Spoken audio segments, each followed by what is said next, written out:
I don't know why, but zombie-related videos on YouTube, hell, even articles on websites are all nonsense. They all promote crap without even thinking. Doesn't matter if it's about best weapons or even best vehicles. So that's why today's video is about top 20 worst vehicles for zombie apocalypse that you think they're best. Number 1. Tanks.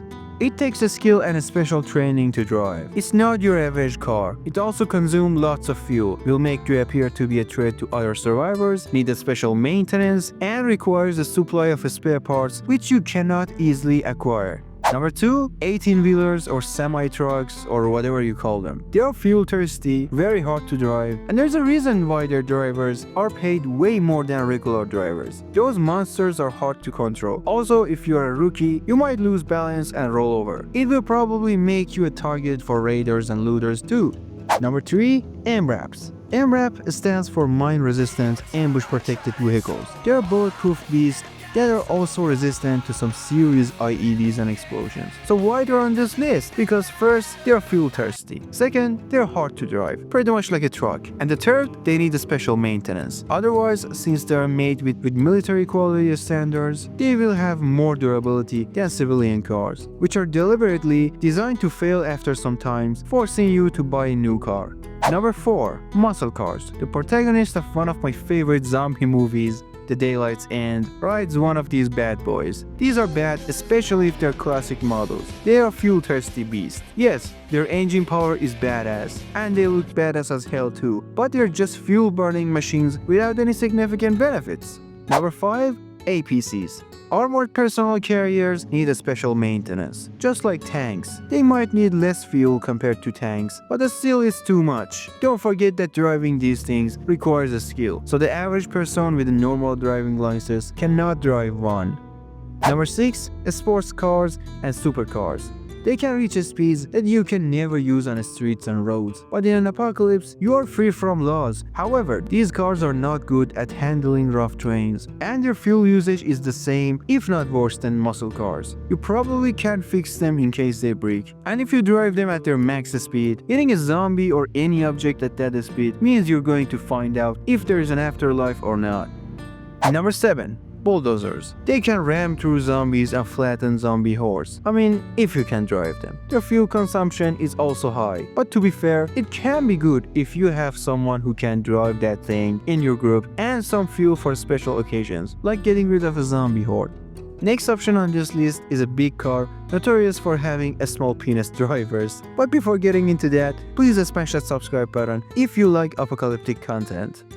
Number 8. Hummer H2, also known as the most embarrassing vehicle. This car is just disappointment. They took all the flaws of the F1 and added more flaws to that thing, and the results were, as you can guess, disappointing. It's heavy, big, inefficient, will break down easily, and when it breaks, it will be hard to fix. Good luck finding its spare parts too. I know the Hummer fanboys won't accept it, but it can't change the fact. It doesn't matter if it just looks like the ultimate SUV for zombie apocalypse.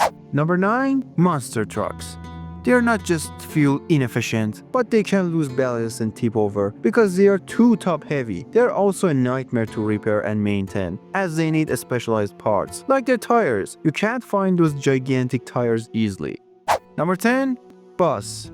They are not as absolute as they seem. They use lots of fuel and are hard to maneuver, especially in outbreak scenarios where streets and roads are filled with abandoned cars. They're only practical in certain situations, like transporting a group of survivors, but only if you have professional driver for that. Number 11. A sled. They don't need fuel, which is good, but the animals can get tired, hungry, or sick. And if the zombie infection can infect animals, you are at greater risk. Number 12. Combine harvesters. Ah, the old myth. Jump on it and start ripping a horde of zombies, right? Wrong. It's designed for cutting and reaping plants and crops, not flesh, bones, and bodies. It's going to jam. Also, the fuel usage and driving are other reasons not to use it. Of course, many people have died because of its blade, but it can't kill too many zombies because that's not what it's made for. And the blades and harvesting system will jam. Number 13. Convertibles. Do I really need to tell you why they're not good? Or maybe you like your ride stressful. Doesn't matter if it's soft top or hard top. Number 14. Flying vehicles. You can drive or, in case of a traffic jam, just fly away. But how will you get aviation fuel?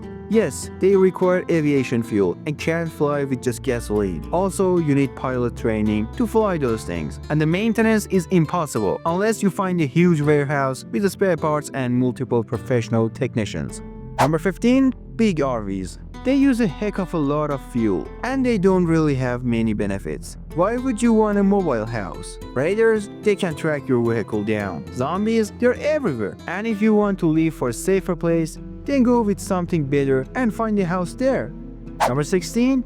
Aircraft. Zombies and raiders can get you if you're up in the skies. But how the hell can you source spare parts and aviation fuel? Maintaining those things is impossible in those times. I don't give a damn if in The Walking Dead an average person still flies planes for fun. The dumbest part is that he uses ethanol as fuel and learned everything from books. Even worse, by the time of the show, more than 15 years after the collapse of society, most parts of the plane will have reached the end of their shelf life, meaning even if they are stored in the best conditions, they will still degrade and become unusable. Doesn't matter if it's a jet, propeller plane, or a helicopter, they will all fail, except maybe balloons. I haven't researched their longevity yet. If you want to know the longevity of the car parts, or like how long they can be kept operational after the collapse, I put a link to that video at the end of this video. Next option is mentioned in all the best vehicles for zombie videos. But before getting into that, smash that like button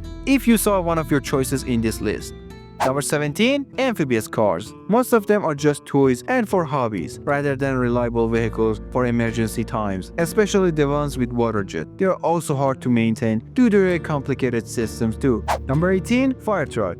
Just because they store lots of water inside and have some other gear that can help you with breaking into doors for scavenging, doesn't matter, this fuel-thirsty, hard-to-drive beast is a good vehicle for zombie apocalypse. Also, the water inside is not drinkable because it might have added chemicals that makes it toxic. The water source that filled the tank might have been from a dirty source. It might have developed bacterial or other types of contaminations. Number 19. Golf carts. Yeah, they are fuel efficient and easy to maintain. Some models can handle some off-roading, but they offer zero protection. And if you add something to make a makeshift cabin for protection, it can still tip over if a zombie ram into the cart. For dishonorable mention, tractors. No matter how tough and durable they are, they're not good because of their low speed, unless you replace the engine with a Ferrari engine, but that way fuel consumption will be out of control, while offering minimal to no protection. Number 20. Luxury cars like limos. What? You wanna flex on zombies or something? Even if you want to honk whenever you see a survivor chick, it's not guaranteed to attract her, but it's guaranteed to attract zombies. Jokes aside, they're not good choices because of maintenance they need and their more complicated systems due to all the luxurious options they have. Also, most of them are fuel sensitive, which is becoming the case even for normal cars nowadays. Models like limos are also hard to maneuver and drive because of their size, so having a fridge and a TV in a car doesn't make it worth the trouble. Now, if you want to know how long will cars last after collapse of society, watch the video right here. Thanks for watching.